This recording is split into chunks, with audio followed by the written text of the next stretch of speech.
ഇനി സീറോ വർക്കിൻ്റെ ഡെഫിനിഷനും എക്സാമ്പിളുമാണ് പഠിക്കാനുള്ളത്. If the force and displacement are perpendicular to each other then theta equal to 90 and cos theta equal to 0. The work done is therefore 0. No work is done by or against a force when the force is directed perpendicular to the displacement. ഡിസ്പ്ലേസ്മെൻറ്റും ഫോഴ്സും perpendicular ആയിട്ട് വരുന്ന ഒരു കേസാണ്.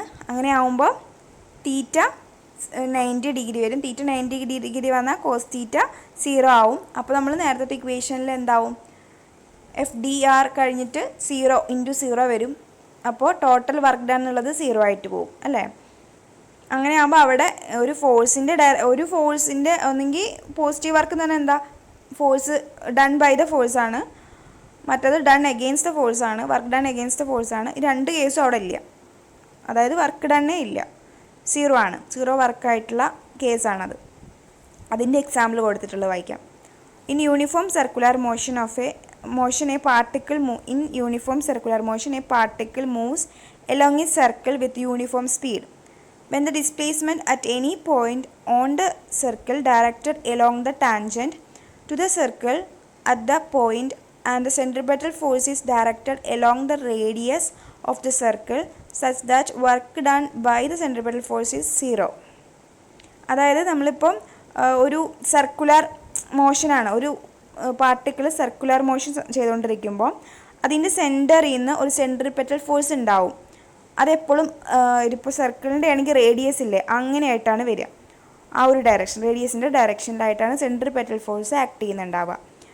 Circular മോഷനിലാവുമ്പോൾ ഓരോ പോയിന്റിലും circular പാത്തിൻ്റെ ഓരോ പോയിന്റിലും ഡിസ്പ്ലേസ്മെൻറ്റ് ഉണ്ടാവുന്നത് ഈ ഒരു ടാൻജൻഷ്യലായിട്ടായിരിക്കും. സർക്കിളിൻ്റെ ഓരോ പോയിന്റിലും ടാൻജൻഷ്യലായിട്ടായിരിക്കും, ആ ഒരു രീതിയിലായിരിക്കും ഡിസ്പ്ലേസ്മെൻറ്റ് ഉണ്ടാവുക. അങ്ങനെ ആവുമ്പോൾ ഈ ഒരു സെൻട്രിപെറ്റൽ ഫോഴ്സും ഈ ഒരു ഡിസ്പ്ലേസ്മെൻറ്റും കൂടെ എപ്പോഴും പെർപെൻഡിക്കുലർ ആംഗിളിലായിരിക്കും ഉണ്ടാവുക. സെൻട്രിപെറ്റൽ ഫോഴ്സും ഒരു സർക്കുലർ പാത്തിലൂടെ മൂവ് ചെയ്തുകൊണ്ടിരിക്കുന്ന പാർട്ടിക്കിളിൻ്റെയും കാര്യം പറഞ്ഞു. അത് തമ്മിലുള്ള ആ ഒരു അപ്പോൾ ഉണ്ടാകുന്ന ഡിസ്പ്ലേസ്മെൻറ്റും സെൻട്രിപെറ്റൽ ഫോഴ്സും കൂടെ എപ്പോഴും 90 ഡിഗ്രി ആയിരിക്കും എന്ന് പറഞ്ഞു. അത് കാണിക്കുന്ന ഒരു ഫിഗറാണ്. ഇപ്പോൾ ഇവിടെ പാർട്ടിക്കിളുള്ള ഒരു കാറാണ് പിക്ചറിലുള്ളത്.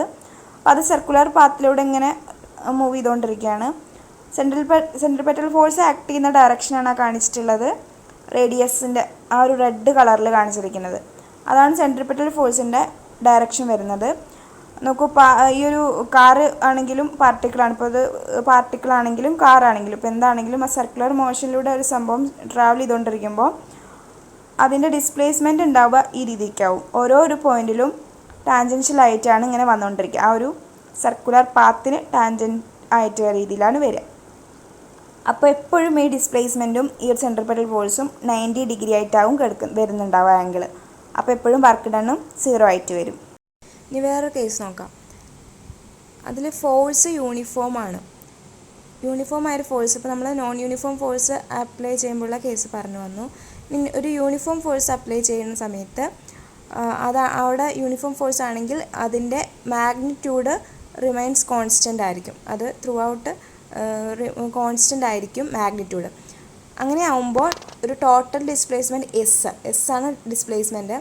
ആ സമയത്ത് work done on the particle by the force എങ്ങനെയായിരിക്കും, WAB ആണ് work done A to B എന്നുള്ള ആ ഒരു പാത്തിൽ കേട്ടോ.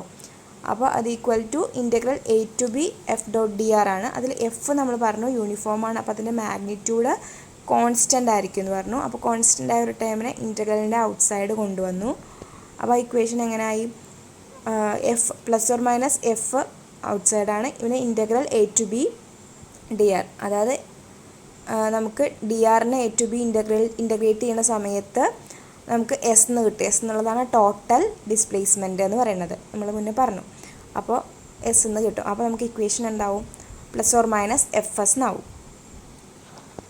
ഇനി in 3 dimensions in terms of Cartesian coordinates force is given by F equal to IFX plus JFY plus KFZ ആണ്.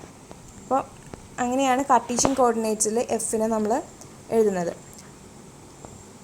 പിന്നെ ഡിസ്പ്ലേസ്മെൻറ്റിനാണെങ്കിൽ Cartesian കോർഡിനേറ്റ്സിൽ ഇങ്ങനെയാണ്, dr equal to I dx plus J D Y plus K D Z.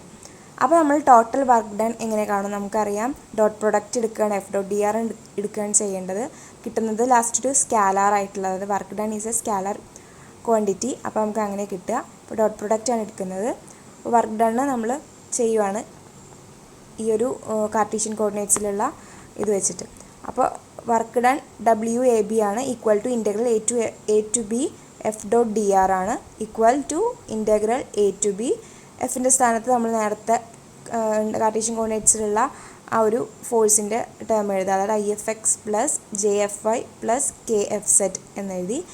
പിന്നെ dot product ആണ്. അപ്പോൾ dot പിന്നെ നമ്മൾ D ആറിൻ്റെ ഡിസ്പ്ലേസ്മെൻറ്റിൻ്റെ ആ ഒരു കാർട്ടീഷ്യൻ കോർഡിനേറ്റ്സിലുള്ള സംഭവം എഴുതി. അതായത് I D X plus J D Y plus K D Z. അപ്പോൾ നമുക്ക് ഡോട്ട് പ്രൊഡക്റ്റ് എടുക്കാൻ അറിയാം. അപ്പോൾ എങ്ങനെയാണ് നമ്മളെങ്ങനെ ഡോട്ട് പ്രൊഡക്റ്റ് എടുക്കാറ്? ഐ എന്നുള്ള ടേംസ്, അതായത് എക്സിൻ്റെ അവിടെ വരുന്ന കോഎഫിഷ്യൻസ് തമ്മിൽ മൾട്ടിപ്ലൈ ചെയ്യുന്നു. അതുപോലെ ജെയുടെ അവിടുത്തെ അതായത് വൈയുടെ ഭാഗത്തുള്ള കോഎഫിഷ്യൻസ് മൾട്ടിപ്ലൈ ചെയ്യുന്നു. അതിനൊക്കെ കൂടെ സം എഴുതുന്നു. ആ രീതിയിൽ നമ്മൾ ഡോട്ട് പ്രൊഡക്റ്റ് എടുക്കാൻ അറിയുണ്ടാവും നിങ്ങൾക്ക്. അപ്പോൾ അതങ്ങനെ തന്നെ ഡോട്ട് പ്രൊഡക്റ്റ് കണ്ടുവച്ചിരിക്കുകയാണ്. F X D X plus F I D Y plus F Z D Z ഇങ്ങനെ. അപ്പോൾ അതിനെ total integral A to B ചെയ്യുന്നു. അത് അങ്ങനെ കിട്ടുന്നതാണ് നമ്മുടെ വർക്ക് ഡൺ. ഇത് നമ്മുടെ വർക്ക് ഡണ്ണിൻ്റെ ഇക്വേഷനാണ്. അപ്പോൾ ഇത്രയാണ് വർക്ക് എന്നുള്ള ടോപ്പിക്കിൽ പഠിക്കാനുള്ളത്. ബാക്കി നമുക്ക് നെക്സ്റ്റ് ക്ലാസ്സിൽ പഠിക്കാം.